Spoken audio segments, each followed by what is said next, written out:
అరే అయ్యగారు only 6 o'clock available ఉన్నారు, వేరే టైంలో లేడంట. ఏం చేస్తాం మరి?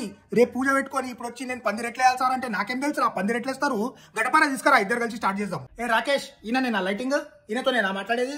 ఓకే, ఏం బాబు వేస్తావు కదా లైటింగ్? జబర్దస్త్ ఉండాలి లైటింగ్. ఒక బల్బ్ వెలిగి ఒక బల్బ్ వెలగలే అట్లా ఉంటుంది మనకు. అన్ని వెళ్తూనే ఉండాలి. మళ్ళీ మధ్య మధ్యలో జిక్ చాక్ చిమక్ పాయల్ బాజీ అనుకుంటే డిస్కో ఉండాలి. మళ్ళీ దూరంకి వెళ్ళి కనిపిస్తే అరే నర్సింగ్ పండాలి ఇది అనిపించాలి. మళ్ళీ ఆడెవడరా తిన్మార్ పెట్టిండి ఎవడాడు? ఎలా ఉంటాను ఫస్ట్ తిన్మార్ పెడదాం, కానీ నిమజ్జనం రోజు. ఇప్పుడు వద్దురా, ఇప్పుడు కానీ దేవుని పట్టలు పెట్టుర్రి, భజనలు గిట్ట పెట్టుర్రి, అందరు రావాలి కదా ఇక్కడికి. ఏ బబ్లు ఇక రా, బయలు తెలుసు కదా మా ఇంటికి పో, ఆంటీ ఉంటుంది. నేను కటింగ్ ప్లేయర్ అడిగినా అని చెప్పు, పోయి తీసుకురా పో. ఎట్లుండి డెకరేషన్? అరే బబ్లు ఇక రా, ఆ చందా బుక్ తీసుకురా, చందా బుక్. అరే ఈ మీసాలో ఎంత ఇచ్చింది చూడు ఒకసారి, అందరికి 1000 రూపాయలు ఇచ్చినా అని చెప్తున్నాడు. చూడు ఒకసారి చూడు, లేకపోతే వసూలు చేస్తా నేను 1000 రూపాయలు. నమస్తే డాక్టర్ సాబ్, రండి సాయంత్రం పూజకి వస్తారుగా. ఎట్లుండి డెకరేషన్? అరే శ్రీకాంత్ ఇక రా, ఇక మా ఇల్లు తెలుసు కదా, ఆంటీ ఉంటుంది ఇంట్లో. పోయి ఒక స్క్రూ డ్రైవర్ తీసుకురా, నేను తీసుకురమ్మని చెప్పు. ఆ ఎర్ర టీషర్ట్ వేసుకొని చింపిరి చుట్టుతో ఉన్నాడు చూడు, ఎవడు రాడు? ఏ బస్సులోకి వెళ్ళి వచ్చినాడు?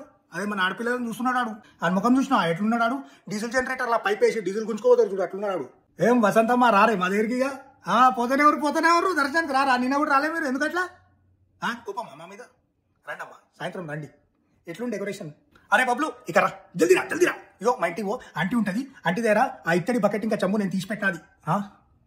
సామాన్యం ఏమని కావాలంటే నన్ను రమ్మన్నదా? ఇక ఇవ్వనికి ఏదంటానా? సరే నేను పోతా. ఏడి పోతున్నావు? ఇగో ఇక రా, ఆడ దూరం పోయి నిలబడి చూసి నాకు ఎట్లుండి డెకరేషన్?